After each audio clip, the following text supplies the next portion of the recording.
show where we dig into all sorts of things to do with holistic well-being for our pets and for our beautiful selves.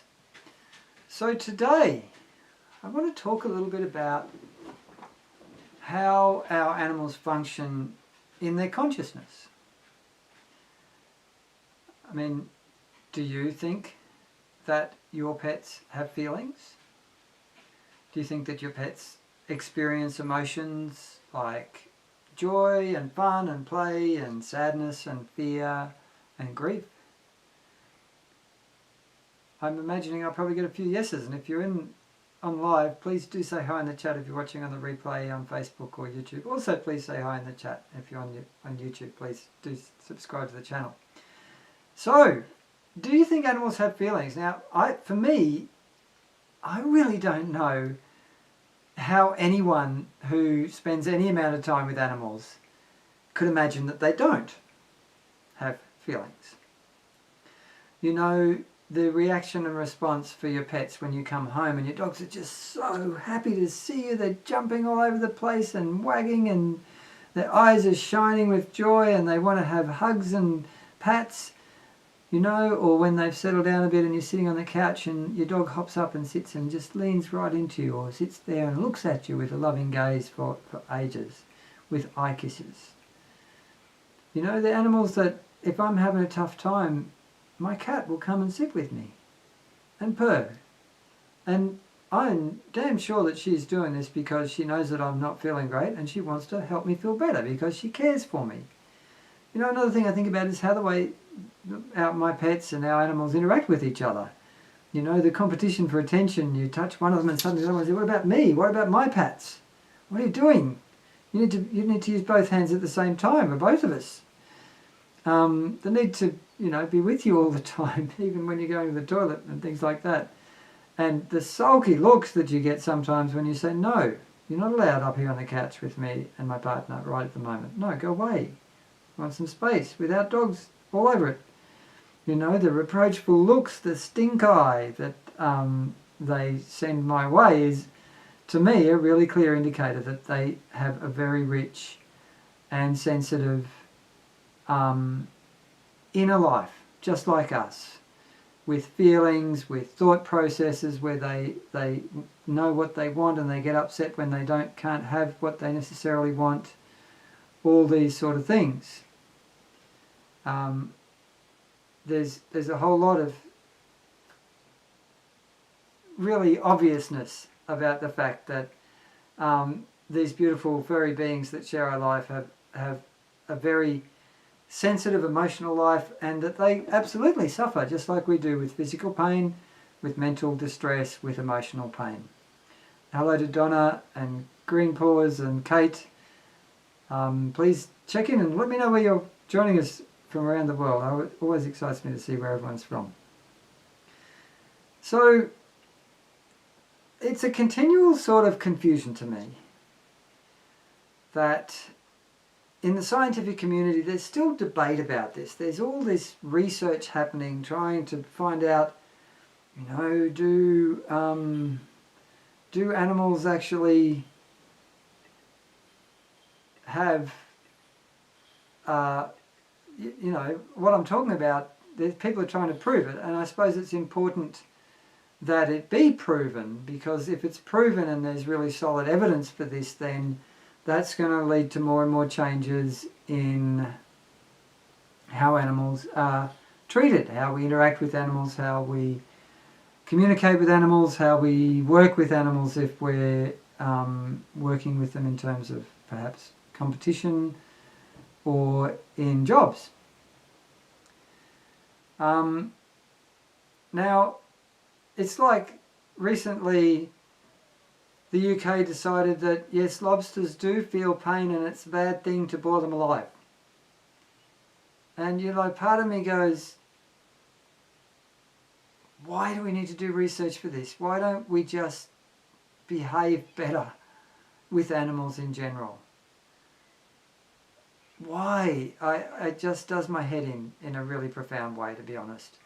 And I think there's been a disconnect between humans and animals for a long time, probably ever since we first started domesticating animals, when we started doing the agriculture thing that humans do. And that's when humans first started really living with animals, caring for them, husbanding them, containing them in yards and so on and so forth. It's now when you're hunting and killing an animal that you're hunting, it's a little bit different if you've got an animal that has grown up with you, kind of like as part of the family, from a little animal to a big animal, and you've been living with it and working with it and caring for it all the time. If you bond really strongly with this livestock, it gets awful hard to kill them. And I think that's part of the thing, is that humanity started to dissociate because they wanted to eat meat and they wanted to kill the animals, so therefore they decided that they would just have to pretend that animals don't have any feelings, that they're just things, and that they're there for humans to do whatever they want with them. And I think this got a whole lot worse when we started moving into really extensive and factory farming. Because, you know, when you have a whole lot of animals in a really intensive farming thing, you don't get to know and bond with individual animals at all. They're just like, there's so many of them that you never get to know the animals personally, if you want to put it that way. And there's a lot more painful and violent things that need to be done to animals with factory and intensive farming. You know, male animals, when they're left entire, are difficult to handle. And because you don't want lots of males around, you want to only breed with the best male genetics. So humans started castrating males, and they still do in extensive operations and intensive operations all over the world, without any anaesthetic. Cattle with horns cause bruising in other cattle when they're grown up and transported, so when they're little calves they cut them out, again, without anaesthetic. And humans want to know who owns which cow or which horse, so they mark them by burning symbols into them with a red hot brand or cutting an earmark out of them. All with no pain relief, right? And now I did all of this as a kid when I was growing up on the farm, with the calves bellowing and screaming in agony when we were doing these just normal, what's considered to be normal everyday husbandry things that you do on every cattle property in Australia all the time. So it's just part of what you do, right? It was just normal. It's just what is done. Nothing special, nothing to worry about. They're just cattle. So can you imagine how much suffering this causes all these animals? And I think that this suffering, for this suffering to be accepted by humanity, it's only possible when a large proportion of humanity sees animals as less than humans, less insensitive, less feeling, less conscious, you know. And this is before we even get into the crowding and the lack of enrichment that happens to all really factory farmed animals like chickens and pigs, and lot fed cattle, which they've got no room to move, they've got no natural access to sunlight or outside or anything. And I think even the way we talk about animals as livestock tends to dissociate us from the reality of who we're talking about being living, feeling beings. So I think for us to change this is going to take more and more of us becoming more and more awake to the fact that our animals do experience life in a very similar way to us, with joy and suffering and love for their offspring and their companions in the flock or the herd. You know, I've seen footage of a mother hen beating the absolute bejesus out of a hawk that was bigger than her to protect her chicks. The hawk came down and tried to grab a baby chicken, and this mama hen just came in and beat him up until he was right up and let me go. Oh, this chicken's too savage for me. I can't deal with it, right? So animals really, really suffer like we do in terms of pain, post-traumatic stress, anxiety, worry and fear. And I sometimes wonder why it is that so few dogs and cats actually bite and injure humans. I've met rescue dogs who've obviously had the crap beaten out of them, and they've not bitten anyone, and they won't bite anyone, and they still have this immense capacity for love and connection and trust with humans. So I think we can learn a lot from animals. You know, we can learn a lot from animals in terms of how they meet suffering, in accepting it and embracing it, and transcending it by doing so. What can we do though, you know? Well, a lot of humans decide not to eat meat or not to consume any animal products at all. That's one option. But, you know, whatever way you go, industrial farming of large crops kills a lot of animals. The ploughing and the harvesting kills a lot of insects and worms and little mice and things like that. And a lot of other species lose their habitat and dwindle away to nothing, to being extinct, because humans want to eat and eat and eat and eat. So this still has a negative impact too. I believe one of the ways forward is to basically ban intensive and factory farming altogether and put a limit on how much farming there is in general of animals, so that we go back to small, organically grown farming with absolutely appropriate standards of care and access to healthy, fresh air, fresh open space, ability to move and interact with other animals and all that sort of thing. Now that would make meat really, really expensive. And I think that'd be a good thing. I think that would actually be really healthy for humanity to pay the true cost of the meat so that we have happy animals.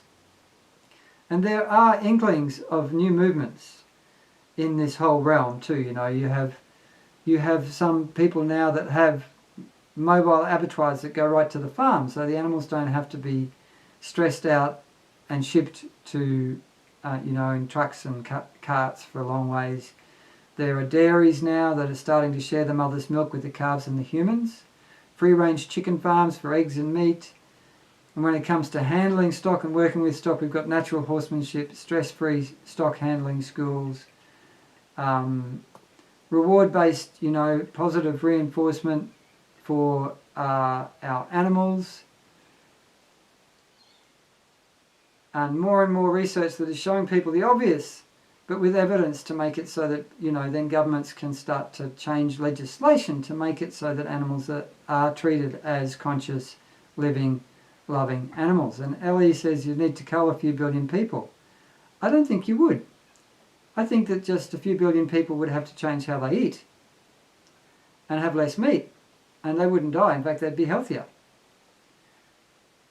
But that's, once people start to understand what's going on, perhaps they'll accept that better. And the more that we talk about this and educate each other and advocate for humane, kind treatment of all animals, the more we make a difference. You know, for instance, there's this story this week about a family of magpie birds in Australia, which these researchers wanted to track their movements. So they trapped this family of magpies and they fitted them, a number of the birds in the family, with tracking harnesses, 4 or 5 of them.